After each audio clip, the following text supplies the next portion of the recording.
justice and environmental peace building, intersections and imperatives. We're going to wait a few minutes to let people uh, join, maybe come from other meetings they've had. Welcome from whatever time zone you're in. I'm sitting here in the Pacific Northwest in Oregon. It's noon here. I'm joined here by my dear colleague Chung Hua Hong from Grassroots International. We're going to wait a few more minutes before we get started.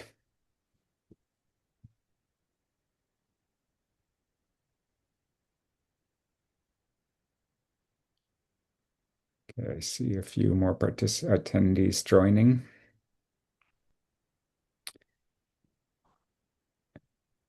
Welcome to our session on militarism, climate justice, and environmental peace building. We're still going to give it 3 more minutes before we get going.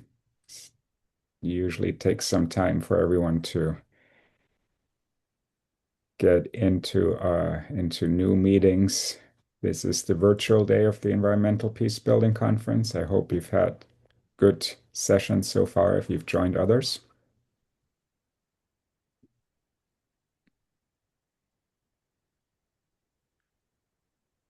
Okay, welcome. I'm repeating myself because new people are coming in, just so you know that I'm You have a intentionally repeating perfect myself. kind of a radio broadcaster voice. Okay, that's I will have to let my family know. I don't think they'd agree, but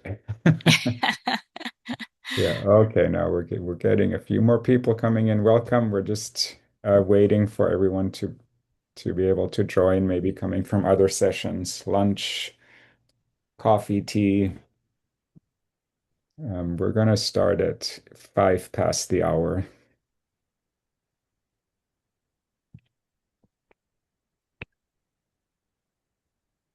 Hey, we are live, which is good. And you're looking at me. We don't have a big opening slide, but you are in the session on militarism, climate justice, environmental peace building, intersections, and imperatives. So welcome.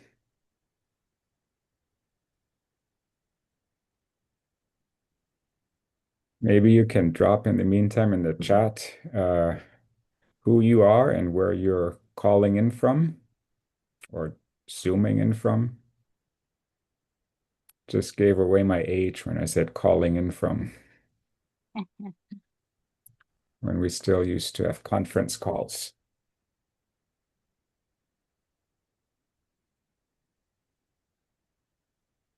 Okay, just give it 1 more minute and then we're going to get going here. Sounds good. Mhm. Oh, okay. Chat is disabled.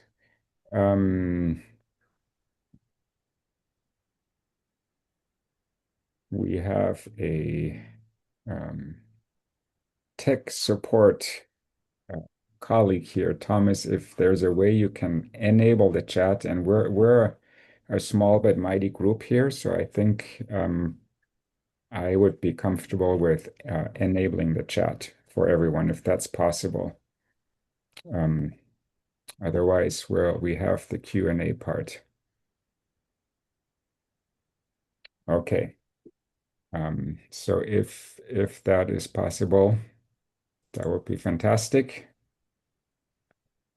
Okay, it's 5 past the hour, and the chat should be enabled. Thank you, Thomas, who is our wonderful tech support. I'll get us started by um, some framing. There is a reef in the Pacific that is thriving, and the reason that it's thriving is that no human being is allowed to go near it. The island it surrounds is called Noos. I hope I pronounced it right. The US Navy has been bombing the island for years. The water around it is too dangerous to enter, so the fish return and the coral grows. And the Navy points to that coral as proof that what it is doing is good for the environment. So just sit with that for a second. A reef that is alive because the place has been made too dangerous for people. So war making, calling itself stewardship.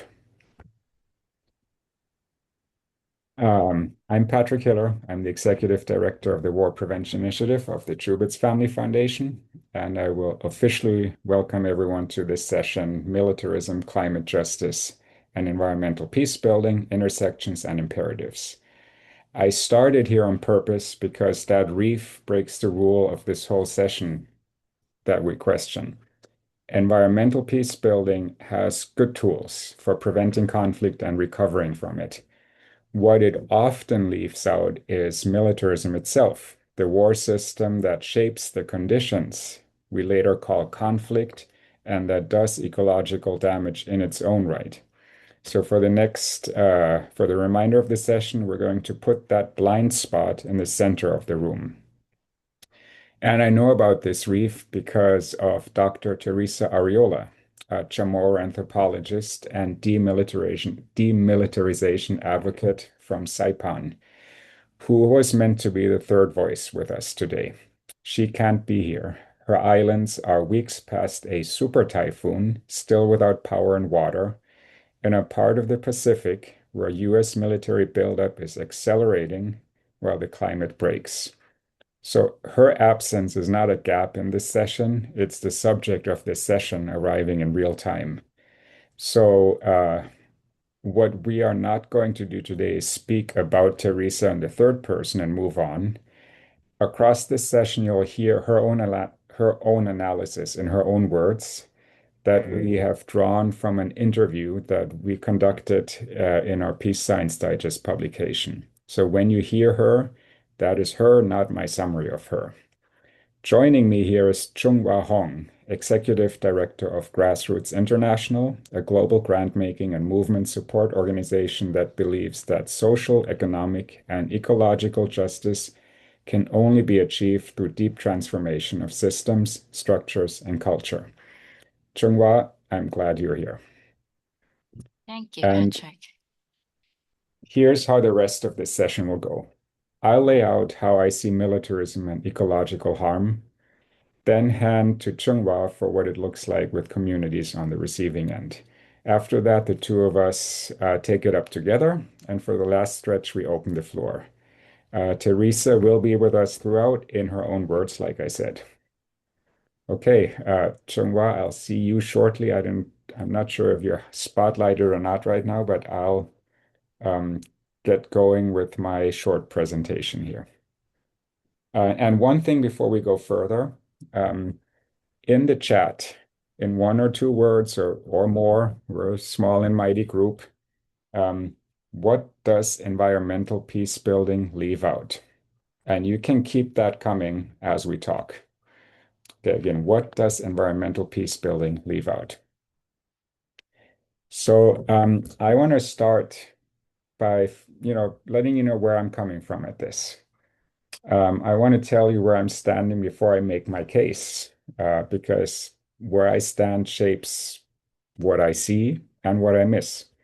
And one word that will come up a lot today, and it means different things to many people, is militarism. And I don't want to impose a definition, but just let you know where I'm, what I mean when I say militarism, which is a system that treats military force as the default answer, one that fuels violence and insecurity, enriches elites, endangers the people and the planet it claims to protect.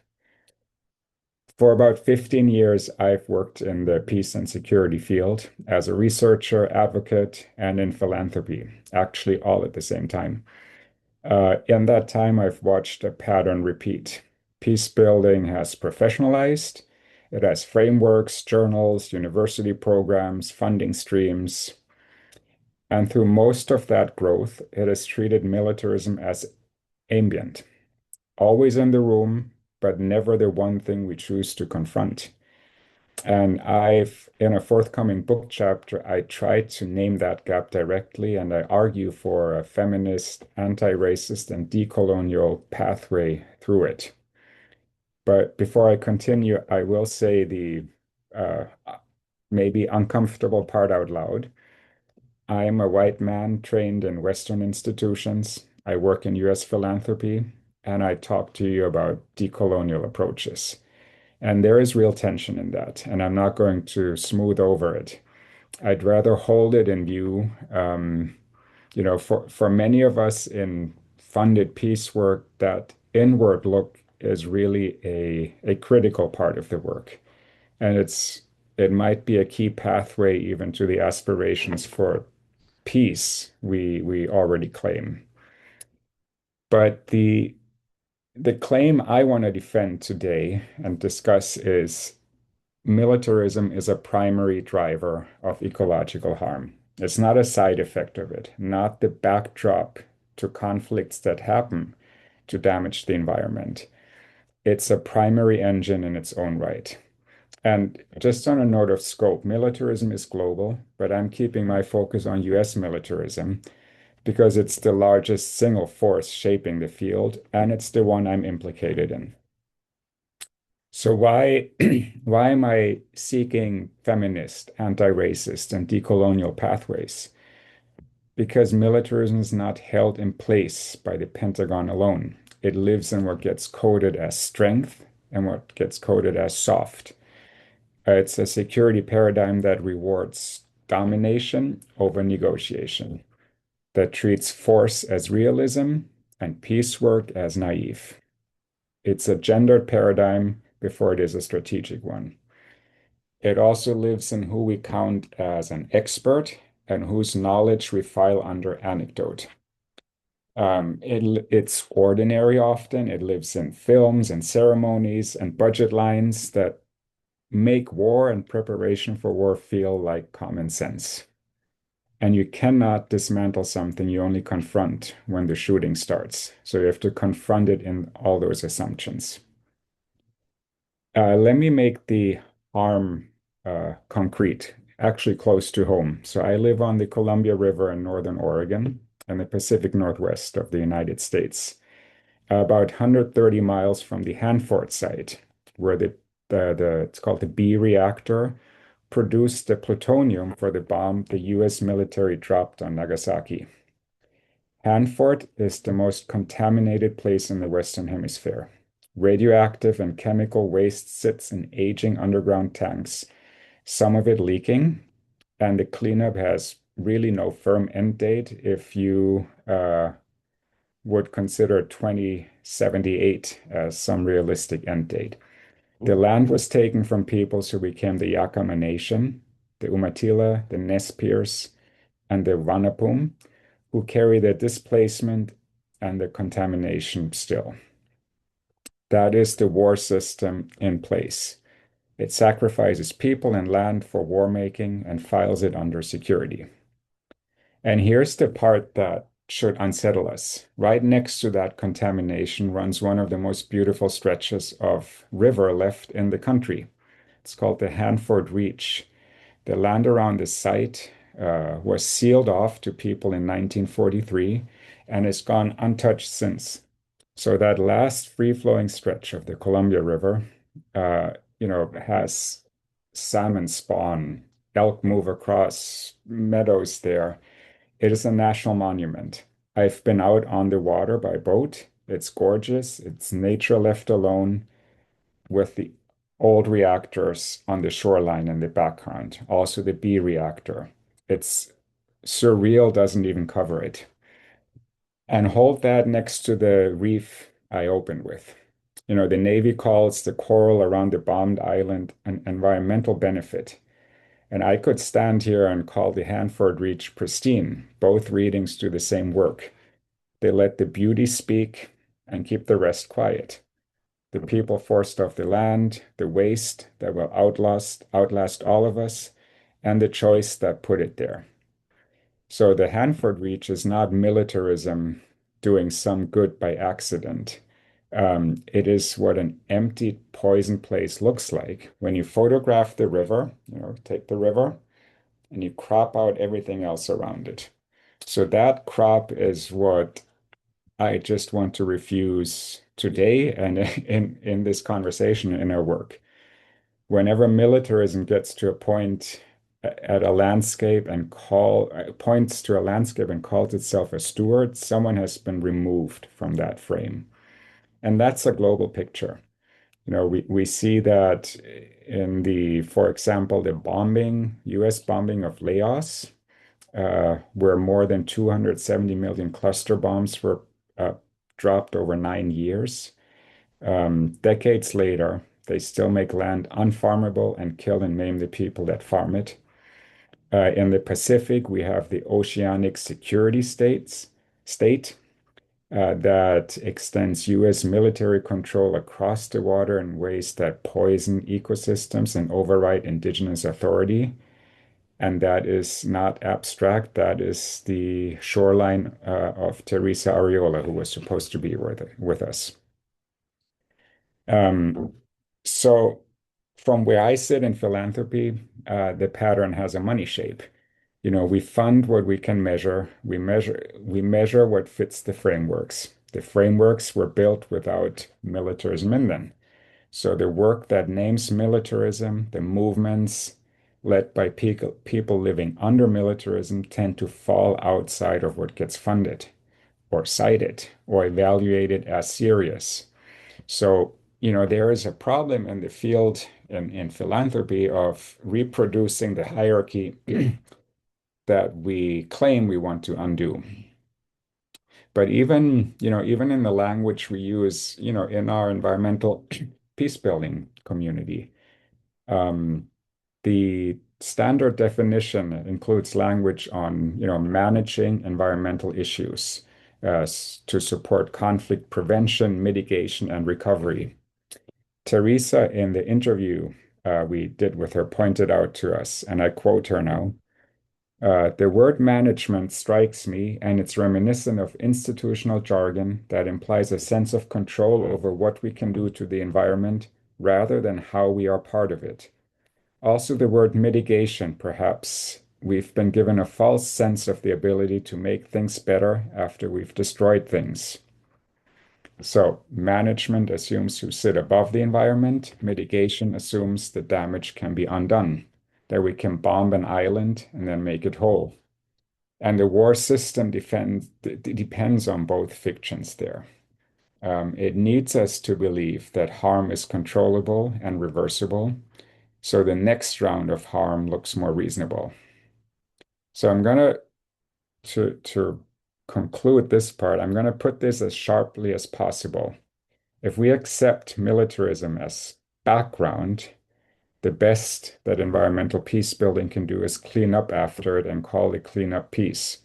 If we name it as a driver, the work changes. We stop asking only how to recover from conflict and start asking who built the conditions, with what weapons, and whose land, for whose benefit.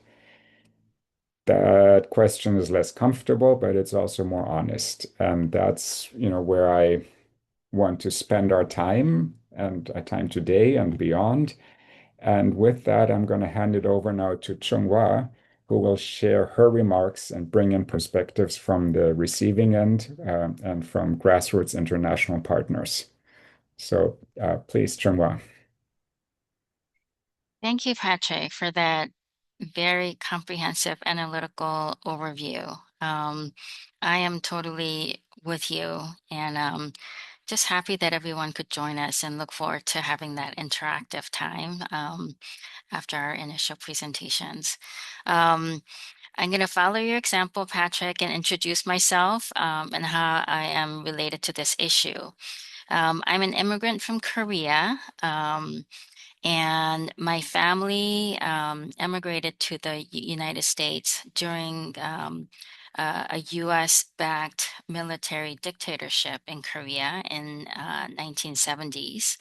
Um, and after I came to the US, the way that I got involved in activism was by working on a campaign called U.S.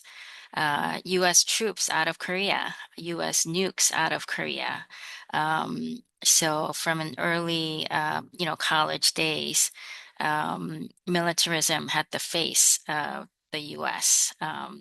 And it converged and coincided with not only military intervention, but economic intervention and political intervention all fused together to hold up the system of military dictatorship that militarized the whole country.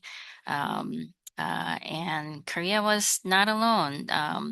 Uh, Vast, significant parts of the world were under similar military dictatorships. And so I just wanted to put a kind of a historical perspective um, on the perspective of, what Patrick was talking about, the need to decolonize or decolonial perspective to the issue of militarism.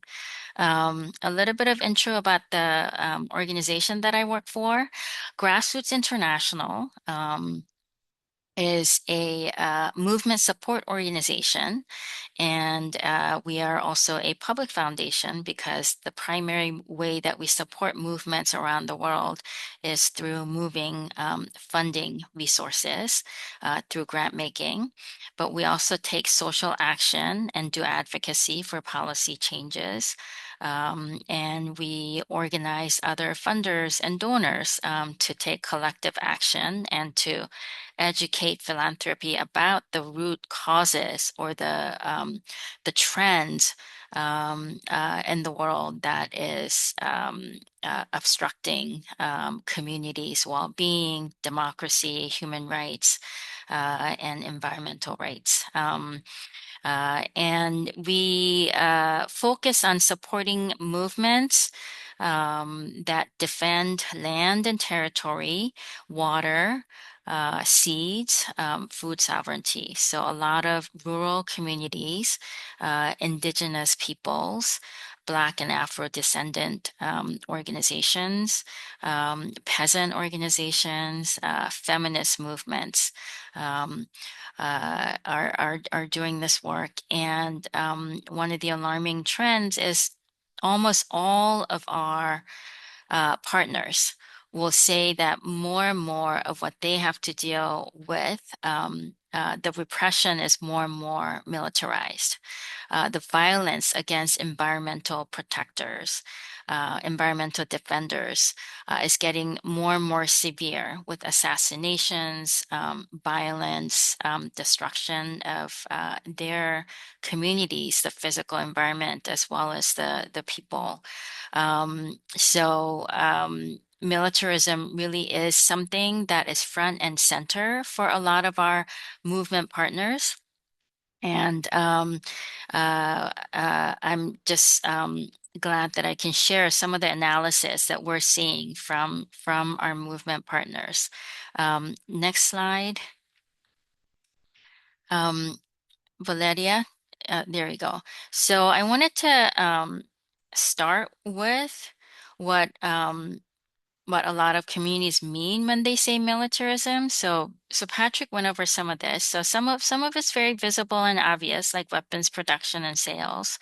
And some others are not, like military exercises that involve over 200 military personnel are taking place around the world at any given time that we don't know about. Military bases all over the world is a presence that people around the world feel.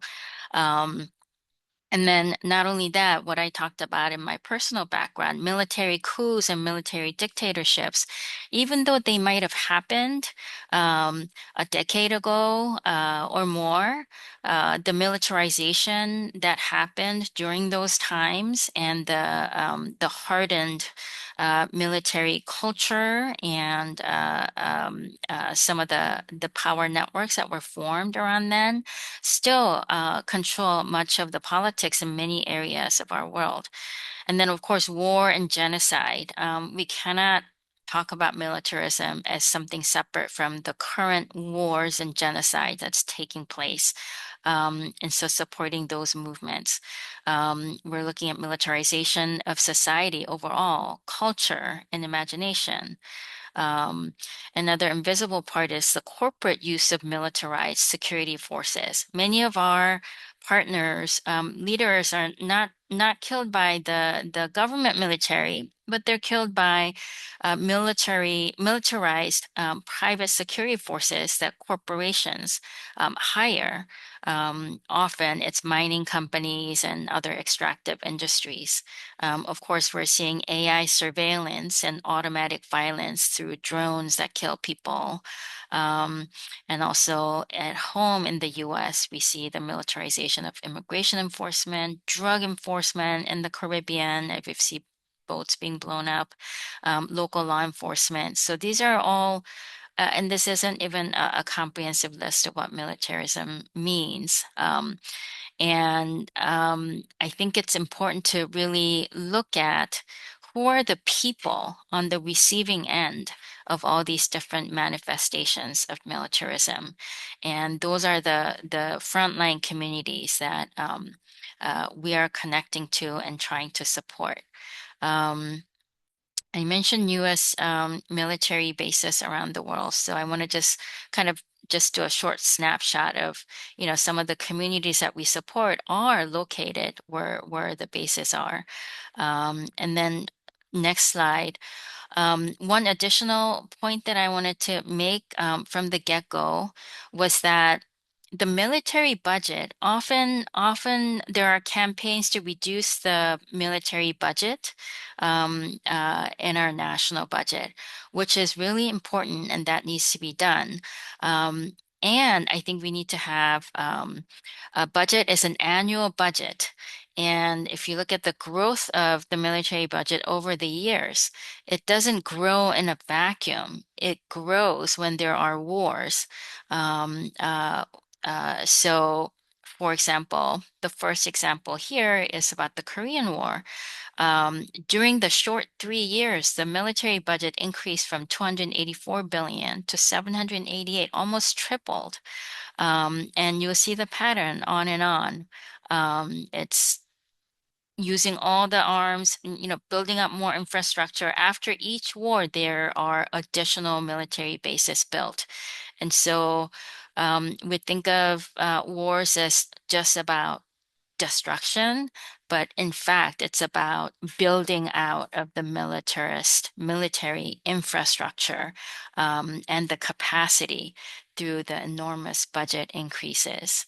Um, and then because we're looking at, and this will be my last point before I hand it back to you, Patrick, because we're looking at the intersection of environment slash climate and militarism, I also want to kind of look at the issue of emissions.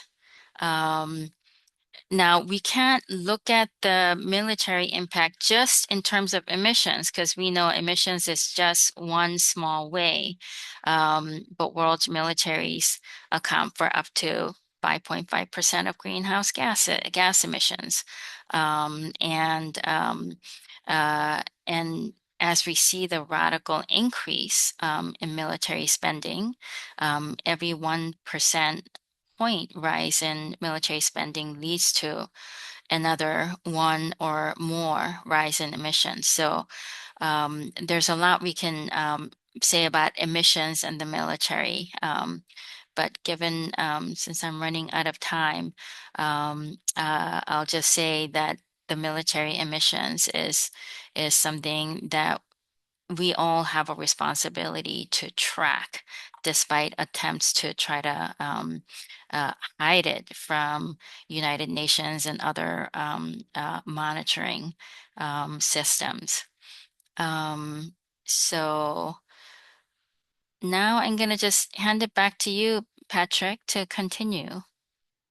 Well, yeah, thanks, Chunghwa. And I think you really led us nicely into the part where we're gonna continue trying to address a few questions together from our uh, perspectives. So, and don't worry about time. We want to hear more from you, not less, Chunwa.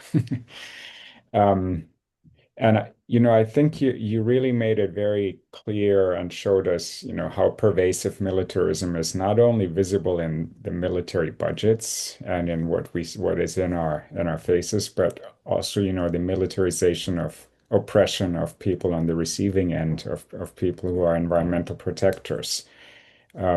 So I appreciated that. One of the questions we want to address together is what does environmental peace building look like when militarism is named as a primary driver of ecological harm and not treated, as a backdrop, as the background? And I'll provide a brief kind of analytical take, and then also we'll bring back Chunghwa for what it looks like from where she's sitting. Um, so if we treat militarism as a background, environmental peace building stays downstream. It will always manage symptoms.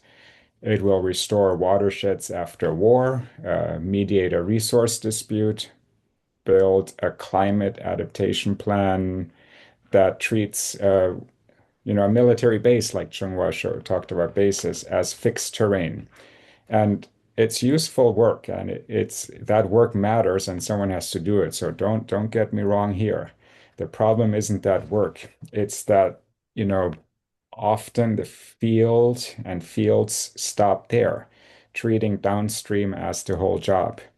So we rarely put that upstream militarism analysis and understanding and the downstream into the same room. The cleanup and the system that made that mess necessary. And as a field, those are connections that need to be inherent to our thinking and practice. So if we name militarism as a driver, then that frame moves upstream.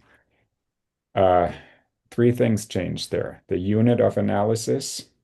So we stop treating each conflict as its own and start seeing the war system underneath many of them.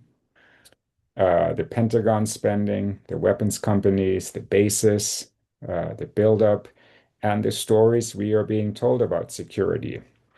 That system produces ecological harm whether or not shooting war ever starts. And second, the definition of security stops going unchallenged. The military restricts access to a place. Life returns because people can't, the story of the reef. And that gets sold as stewardship. And Teresa names that move for what it is. And I'm going to quote Teresa again. Militarism is not environmentally friendly. Militarism is not a substitute for conservation, even if certain species flourish in spaces where the military restricts movement. And certainly it is not a form of stewardship. It is simply greenwashing and, quite frankly, Orwellian to describe militarism as a kind of stewardship over the sea. And third, the question we lead with.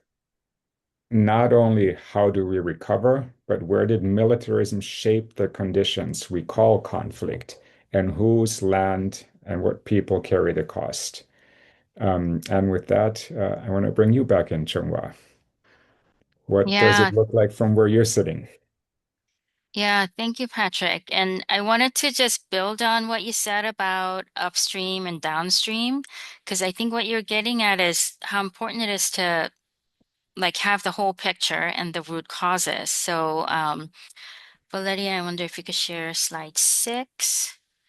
Um, so I wanted to just allude to the relationship between extraction and war and ecocide. Um, Mm, and if you look at the kind of the big picture, a lot of the times people in the US or Europe talk about, oh, we're giving so much development aid, to the global South. But what we're forgetting is the amount of extraction that happens from global South to global North is so much greater than the amount of aid that we're giving. So my last point on this slide, for example, talks about for centuries, global north drained the south at around $10 trillion per year. and that way outstrips the receipt of 30 times more. And much of that transfer happens through extraction of natural resources and extraction of exploitative labor from global South communities. Um, and in addition to uh, and of course, we've seen recently, I'm going from bottom to top here. Uh, in addition, we've seen recently more of the direct decrease, and even with that amount of aid, we've seen a direct decrease in international aid by 23% as a direct effect of increase in military budgets, both in Europe and the United States. Um, and I think I wanted to also just emphasize the reinforcing loop between ecocide and war and militarism, because it's not a one-time event, right? Like Patrick, you were saying, militaries help sustain the fossil fuel-based economic systems by waging war against people and nature, um, and climate, and while doing that, emitting all this carbon, which makes climate change worse, and climate change, and then goes to increase the likelihood of conflict, whether it's oil wars or water wars, which then increases militarization, which repeats the whole cycle again.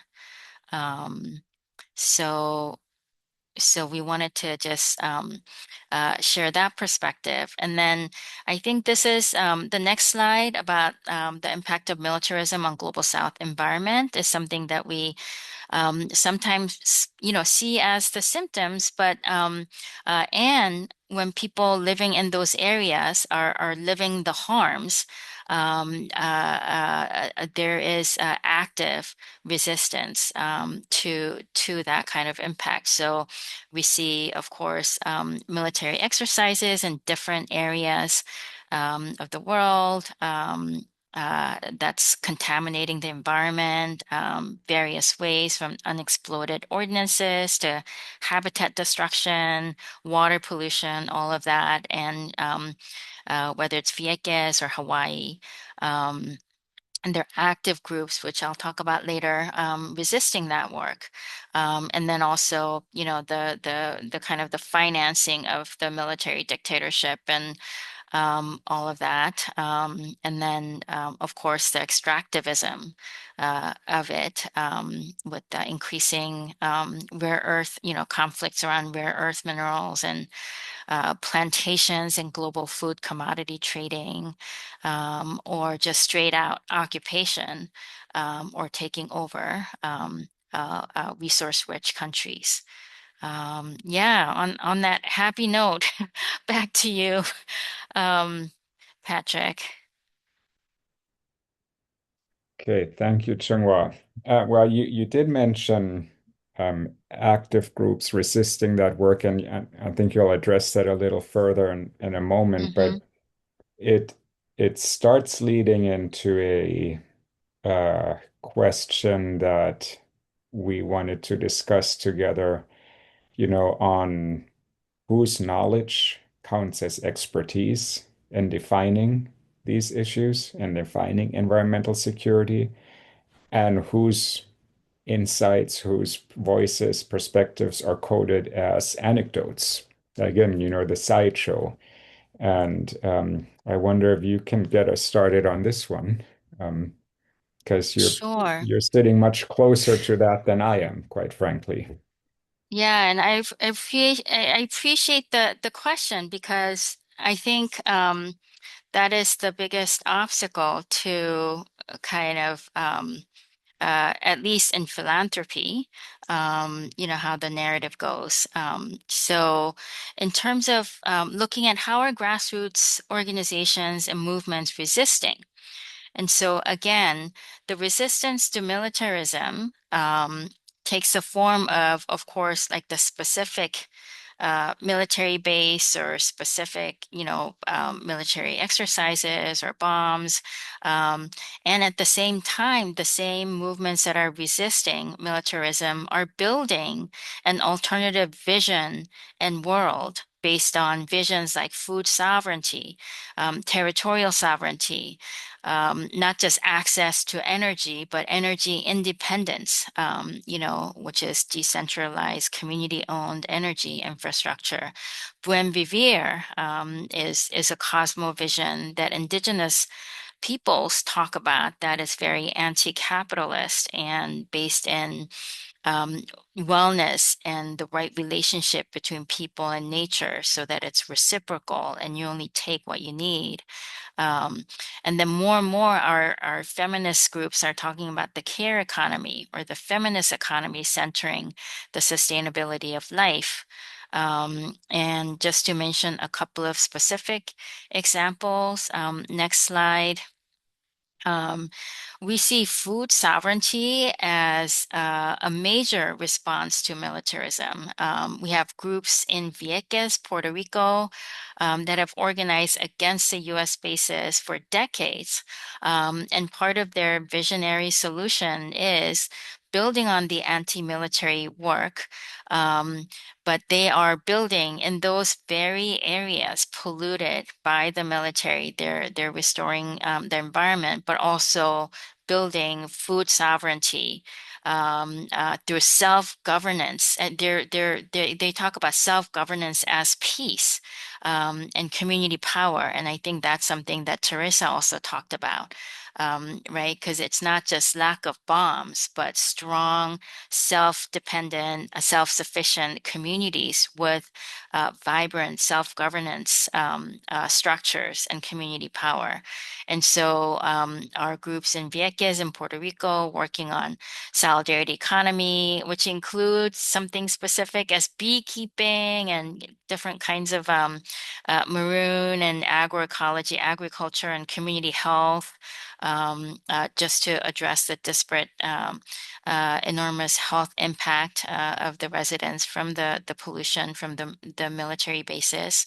And they're doing all of that work through the concrete practice agroecology, farming, popular education, and regional movement building, and coalition work. And should I just mention a couple of other examples? Patrick, is this the right time? Absolutely. Thank you. Um, so next slide, you'll see we also work with indigenous groups in Honduras. Some of you on the Zoom, may have heard of Berta Cáceres. She's a Lenca indigenous activist who was assassinated by a militarized security personnel affiliated with the hydroelectric dam company. So their struggle is in defense of territory and specifically the Gualcarque River against the dam company. They're organizing for health and well-being of their communities. They're organizing to get community collective land titles to their ancestral land. They have active popular communication and education and mobilization to educate the young people about the river and their community and the impact of US militarism on their communities. Honduras has a long history of U.S. interventions, military interventions, including U.S. support of the military coup in 2009, which set off a whole period of repression and violence and assassinations. And these communities have built community strength and innovative programs and organizing. So now they have a comprehensive plans for living. It's a plan for life. They talk about the project of death versus the project of life that centers life of all beings, the environment, the women's bodies, and communities, extending out to memory and history. That is just one example of an indigenous group. And the final example that I'll mention is Palestinian groups in the experiencing genocide right now. But they continue to they talk about to exist is to resist. So a lot of their strength comes from their practice of farming on their land and protecting the environment. Palestinian farmer and environmental groups are working to frankly, just save lives and to survive. And they know that genocide is also a ecocide. So we see the livelihoods interlinked with the environment. Um, so a lot of their recently, one of our partners had an heirloom seed bank that saved hundreds of drought-resistant seeds, their local heirloom seeds, and their seed bank was bombed. And so there's efforts to revive the biodiversity because they see that as part of their identity and survival. And there's a lot of, despite the violence, innovative farming practices, youth and women, agricultural co-ops, trying to achieve food sovereignty and territorial sovereignty. So those are some of the courageous kind of movement work that's going on around the world that we're honored to support. Back to you, Patrick. Okay, yeah, thank you, Chunghwa.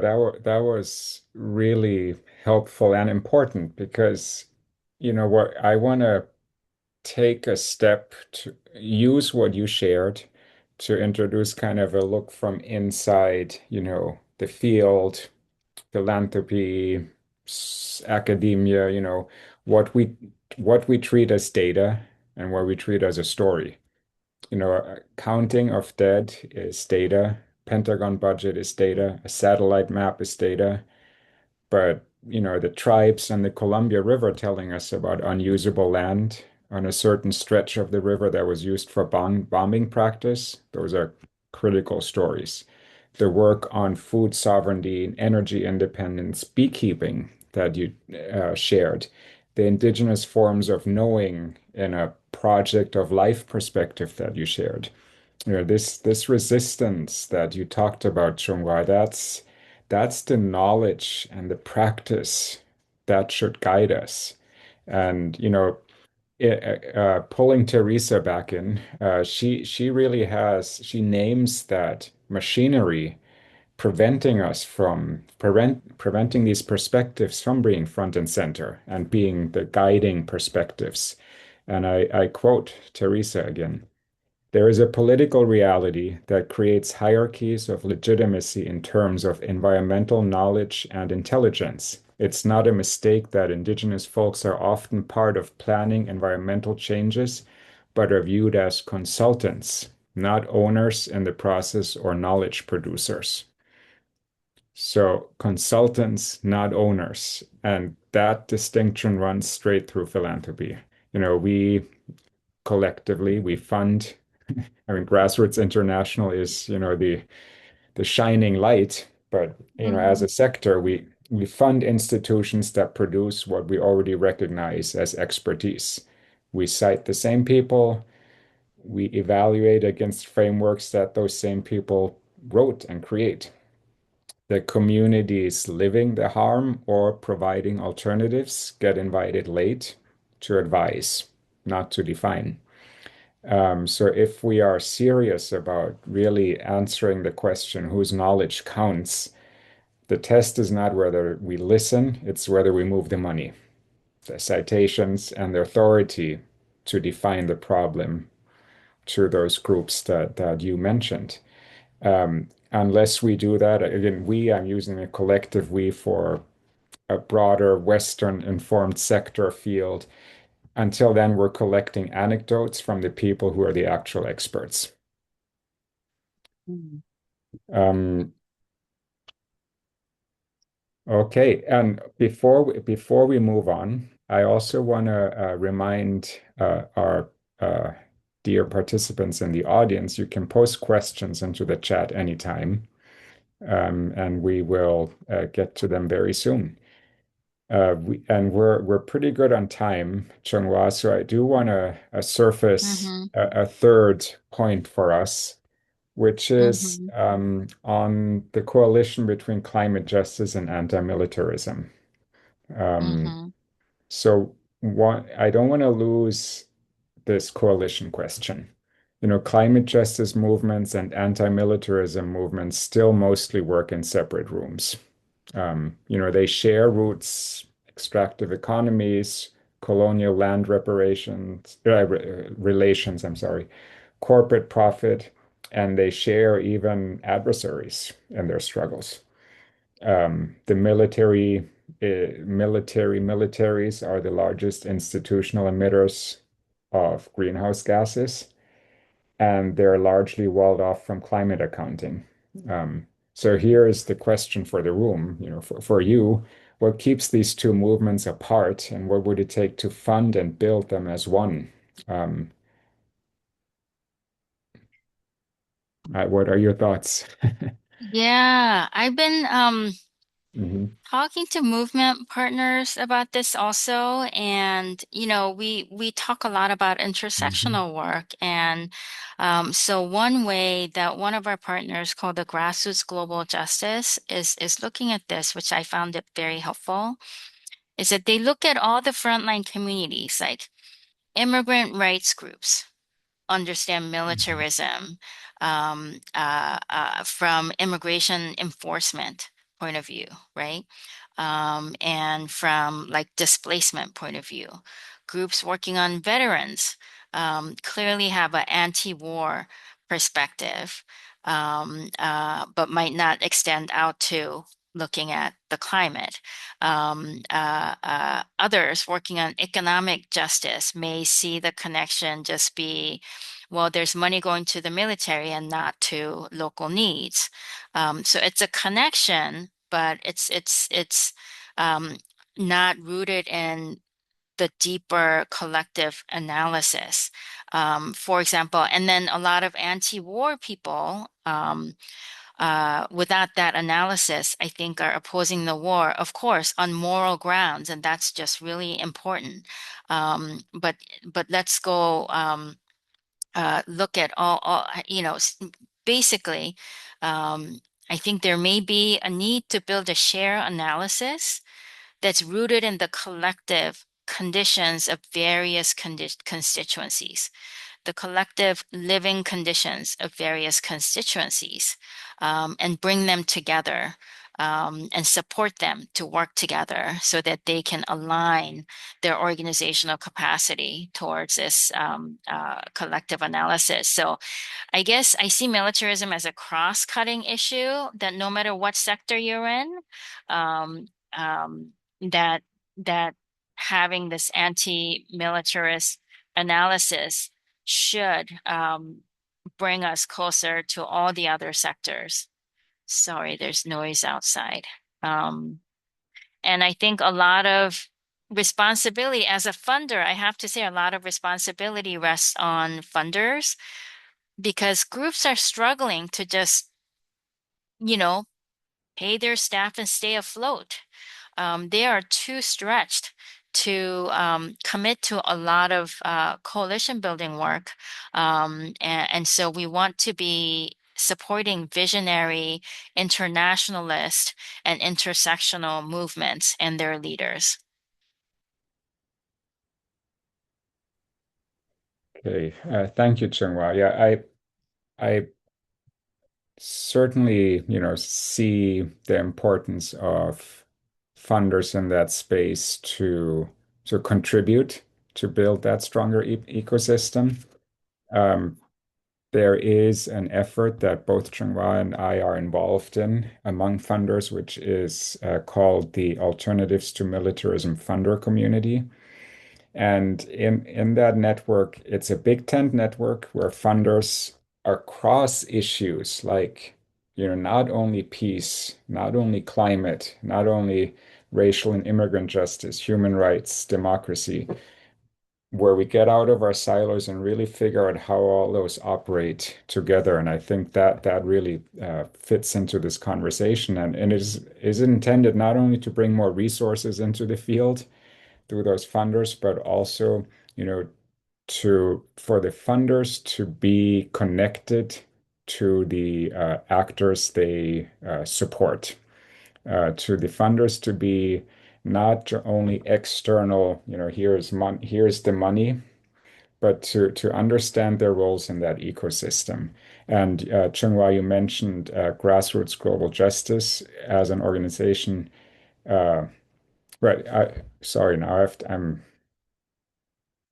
are you also directly involved with the funders for demilitarization through Grassroots International? You're muted.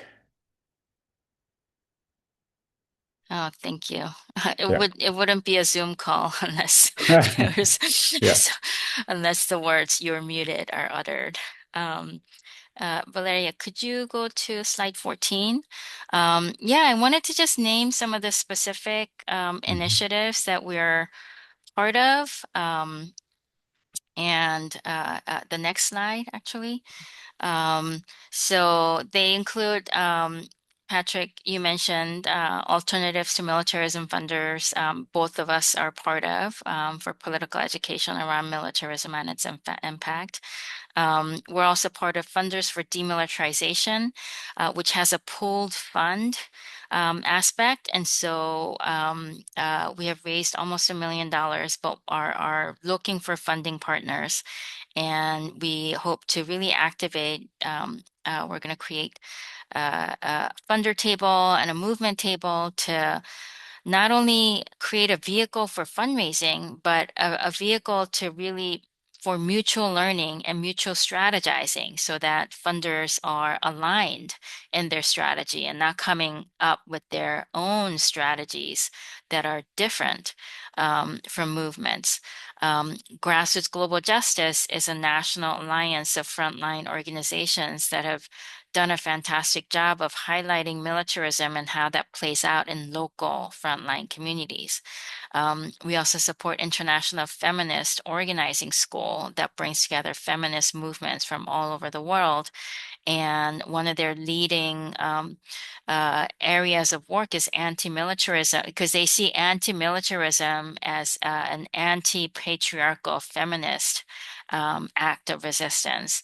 Klima Fund is a collaboration that we're a part of with four other foundations, like Thousand Currents, Urgent Action Fund, Global Green Grants, and Youth Climate Justice Fund. We also support the Nyaleni Global Process for Food Sovereignty and Climate Justice. It's hundreds of movements, a lot of indigenous and rural movement, not just peasants, but fisher folk, pastoralists, shepherds, mobile people, indigenous organizations from around the world. And they have a global organizing project and campaigns. We're part of Climate Justice Alliance in the US that are taking the lead on opposing data center construction and different impacts of that. And of course, we have a whole set of global South social movements doing their work um, on all the different fronts. Wonderful. Thank Yeah, you. So, Chunghwa, I see two questions in our chat. I'm going to read them out loud. Thank you, Kelsey.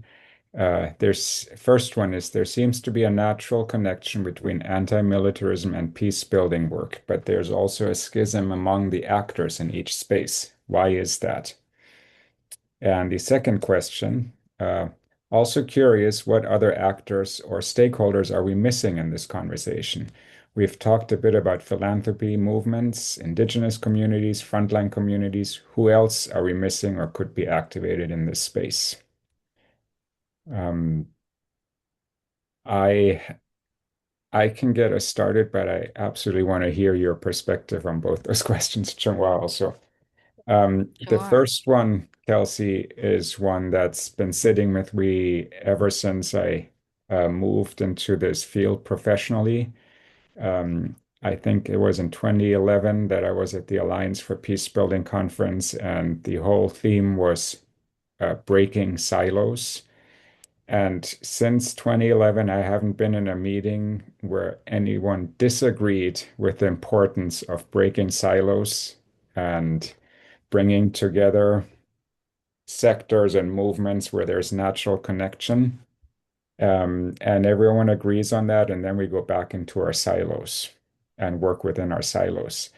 It's been, I think part of it to break out is to really create space for true partnerships rather than shallow collaboration along the lines of let's collaborate, but really see how we can build partnerships over time where organizations provide space and support for people to show up in those partnerships, stay engaged in those partnerships, meaning that we start to see our showing up in, outside of our silos as part of our work, not as just another added, oh my God, now I have to do this before I go back into my little bubble here. So there's mental component to accepting to redefining what partnerships mean and collaboration. And then there are the organizational structures, the barriers that our own organizations often create for us to move out of that. That would be my uh, one take on that. And just a quick note on the second question is just before this session, we were discussing figuring out who might be in the audience. And um, Karl Brauch from the Environmental Peacebuilding Association said often there are people from the military in some of our sessions, but I don't believe we have anyone here today, which I think would be extremely useful and who, in my view, are missing from these conversations. Chung-Hwa, would you like to get at Kelsey's questions? Yeah, because we're not like strictly in the anti-militarism or peace building like sector. Um, we a lot of our movement partners truly are intersectional. I think funders need try to categorize them as, oh, that's an environmental group, oh, that's a peace building group, and so on. But and sometimes movement partners like accept those categories because that's the only way they can get funded under that portfolio. But if you were really to talk to movements, they are intersectional. Um, and so yeah, I think if we try to evolve with movements, it'll be easier to break down those silos, um, and not get too attached to those labels. Um, yeah, other actors, I mean, this is dismantling kind of the militarism, the military industrial complex or the war machine or this like global trend is going to take all sectors like, you know, journalists, artists, you know, um, uh, uh, faith groups. Like it really is going to take deep organizing from wherever we're in. And I think that's the important part. We are in philanthropy, so our job is to organize philanthropy um, towards having a stronger coordinated response to this dangerous global trend. Likewise, in different sectors. So I think there's a lot of room for coalition building, a lot of room to organize in all of those sectors. Mhm. Thank you. And okay, I see Erica, it seems like you shared some a comment with us. Thank you for that. If I'm missing a question there, please feel free to clarify that. And then I see a question by Tasnia. I wanted to know your thought on anti-militarism resistance, turning violent on both sides. I feel that in many conversations, we still value the state as the only rightful instigator of violence, yet violent resistance can quickly be reduced to terrorism, etc. I'd love your thoughts. Do you want to go ahead, Chunghwa, or do you want me to? Yeah, I mean, we support nonviolent resistance work around the globe.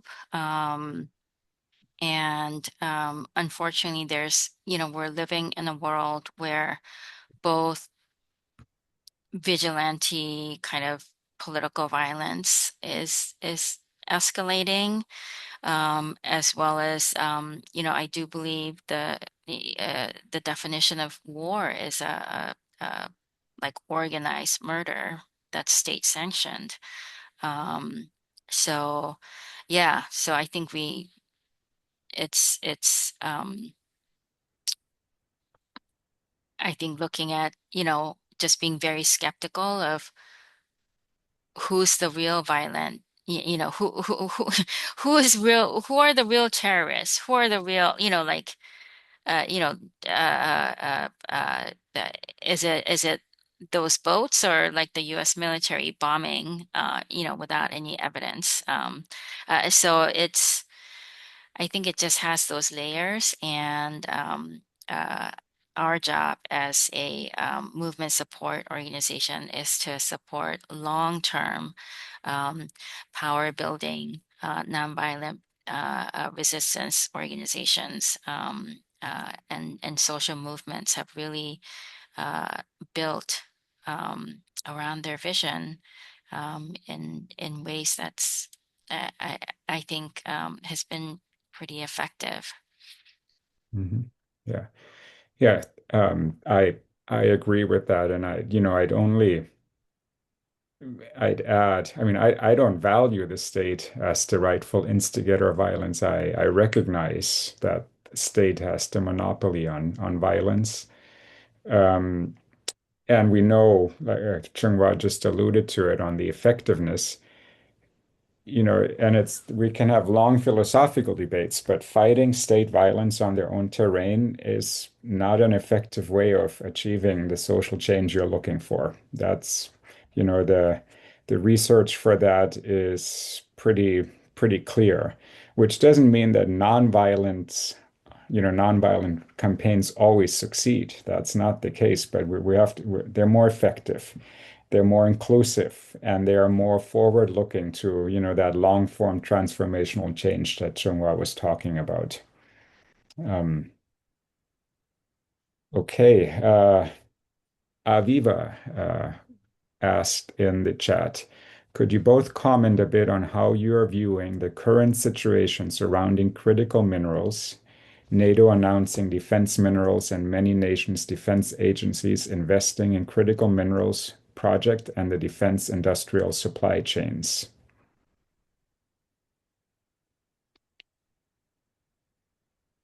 Um, I'll just go straight ahead. Very, uh, a very clear manifestation of militarism of the whole conversation we're having today, and something that is harmful to people and the planet, moving forward. That I think is exactly that will impact exactly the communities that we've been talking about, and where our job is to connect the dots um, as we talk about environmental peace building and the role of militarism. Yeah, I think we have to totally see kind of this rare earth mineral scramble, whether it's in Congo, Bolivia, Argentina, Brazil, the lithium triangle. I think we'll see a lot of aggression and violence following those resources. Yeah. Now, I'm gonna challenge our dear audience here and hope that some of our points today actually inspired you to think about the work you're in, the context you're in, the projects you work on.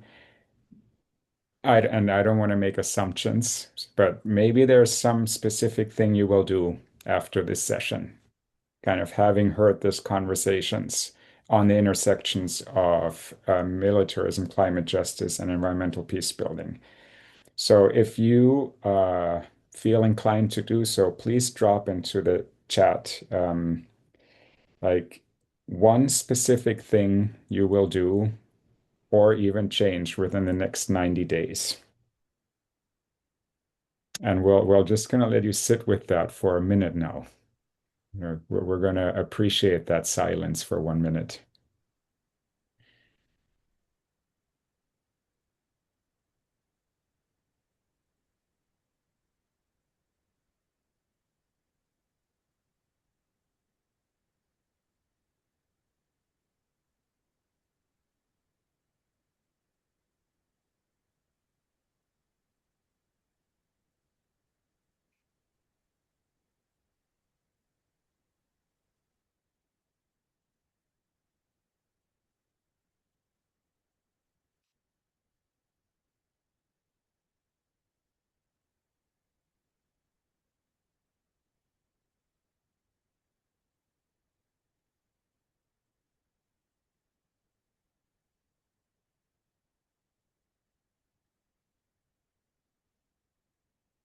Are we also inviting people to share verbally, or did you want just a I would chat? love to, but we can't.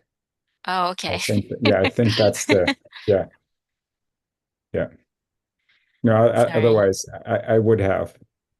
Okay, Yeah, I yeah, see. It's hard to hmm get the feel for yeah, interactive hmm portions, but I really appreciate those of you who posted very thoughtful questions, and I actually would be interested in hearing your own reflections there too. So let's use the chat to the hmm best of our abilities. And okay, yeah. So you can still post something in the chat. Oh, there's one. Aviva, thank you. And I'll read it out loud because I want it to, I want everyone to really hear it read out, and I hope I can represent your voice, Aviva. One thing I will do in the next 90 days is to raise the question to my colleagues and superiors about how Canada's current narrative around critical minerals toward militarization may be undermining our Indigenous reconciliation goals and commitments.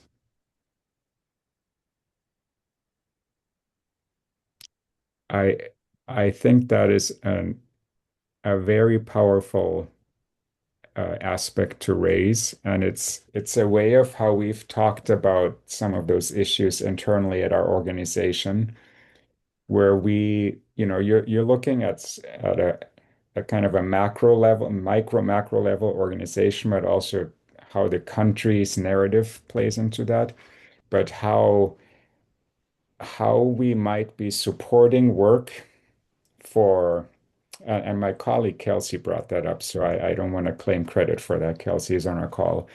How we might be supporting work of a group challenging, the construction of water extracting data centers on the Columbia River, while at the same time, as a foundation, we might be invested in the very companies that are trying to build those data centers.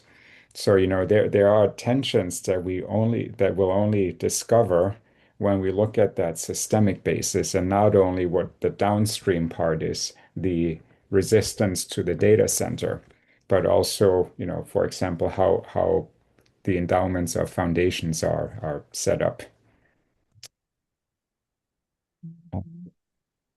Tasnia, you shared something. And Chunghwa, would you like to read Tasnia's Sure. reflection? Thank you.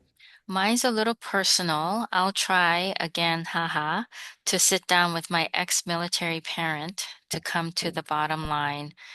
Oops, sorry, the Yeah, chat was let's moving scroll. Yeah. down. Um, come to the bottom line of how destructive military spread can be, especially for people on the sidelines. Ooh, that sounds like a tough conversation.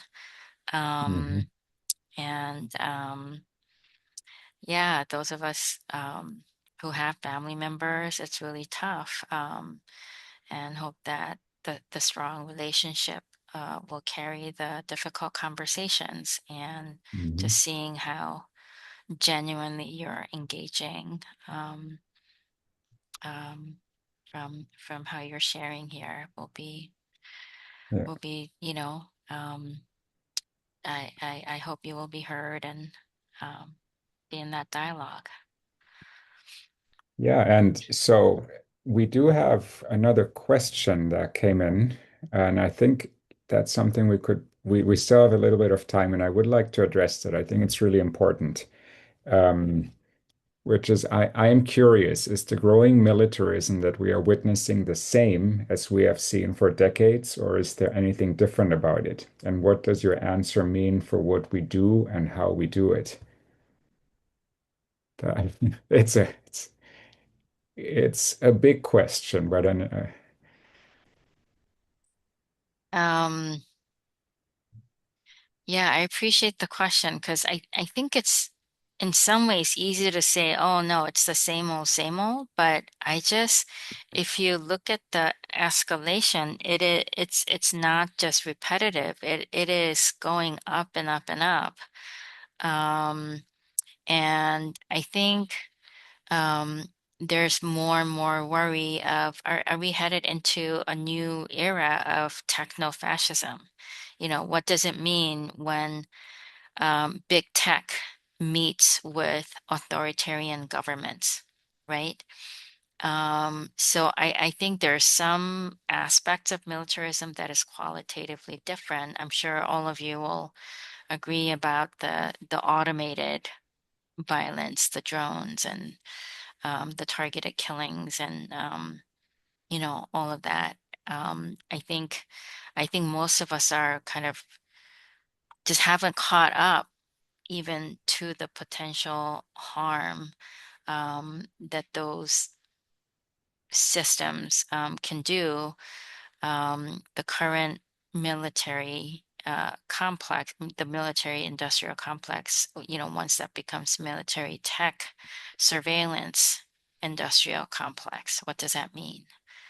Um, so that's what I'm scared about. yeah, I was gonna go in the same direction, and I think you absolutely captured that change. It was easy, quote unquote, easy to have, the big weapons manufacturers as the adversaries, Northrop Grumman, uh, Boeing, well, their military part and all that. You had it clear, but it's not as clear with big tech because the same company, if you look at AI, that creates important AI system and an AI software platform that hospitals use to manage whatever they do. I'm not a tech guy. Could be the same platform that is also used, how the military identifies targets uh, in a quote unquote war zone, um, and you know we've seen how the targets that were identified are can be wedding parties and others. So I think it's a completely new context that we're moving into, where we're looking at the same companies being involved in technology that we have right here in our phones, and the same technology then being used from the same company to wage warfare. Because I don't have anything from Northrop Grumman on my desk, but I do have AI components all around me. Right. So part of our challenge is now we have to think about just like movements, kind of develop their work on energy independence. I think more and more movements are talking about digital independence or digital sovereignty. Because if you can't protect your data, Mhm. you can't protect yourself, your movement, your families. So investing in alternative digital infrastructure, I think is really important for movements that's directly connected to their security, um, as they continue Hmm. to resist militarism, um, among other things. Hmm. Hmm. Yeah. Well, I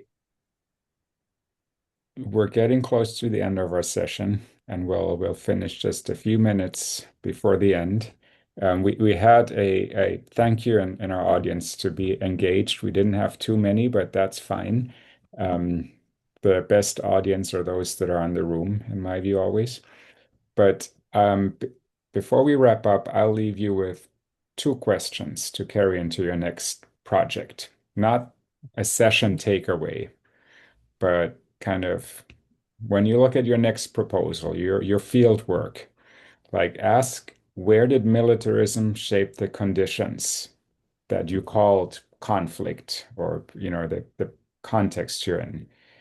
And whose analysis did you trust to define them? So where did militarism shape the conditions of your project conflict?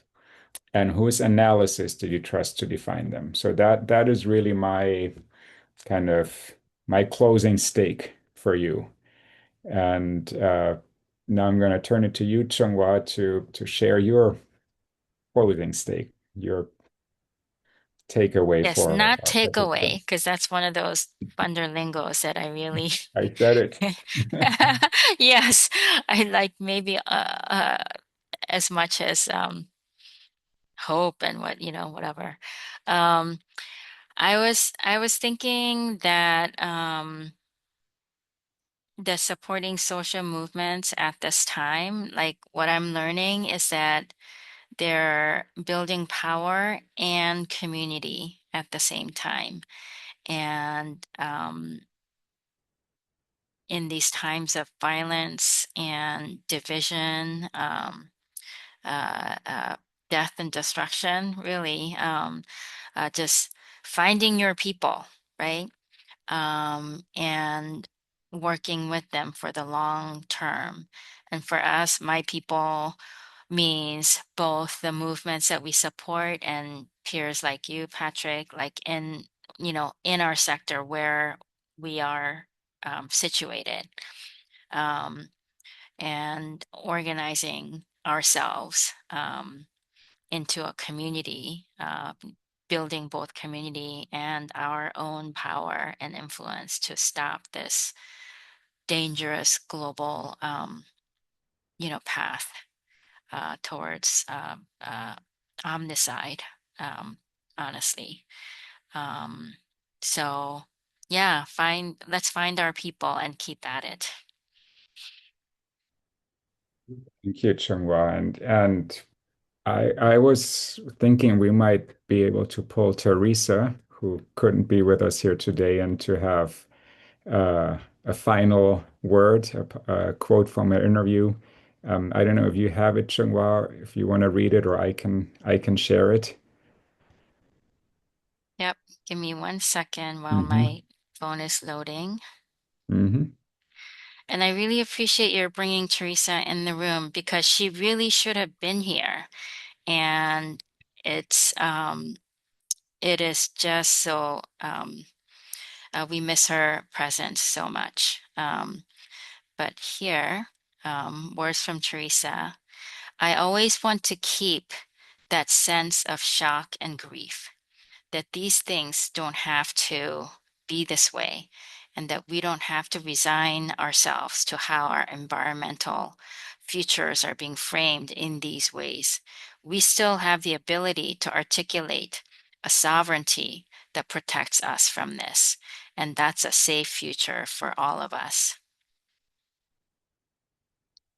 Okay, thank you. Thank you, Teresa. Yeah, thank you, Teresa, and thank you, Chunghwa. It's been amazing to talk to you, and it did, admittedly, we would have loved to have more direct interaction with you as participants, but we felt your presence in the chat, and with that, we close this session. So thank you for being here, everyone. Thank you so much. Even though we can't see you, we really appreciate your interaction with us and spending some time with us.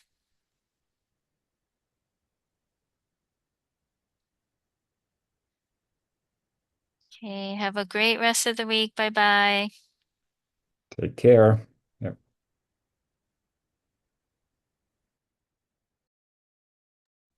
Awesome. Thank you so much. That was great. Okay, got it. Thank Have you, a good one. Thomas. Yeah, Thomas. Yes. Yeah, Have a good yeah, one. yeah. You too. Take care.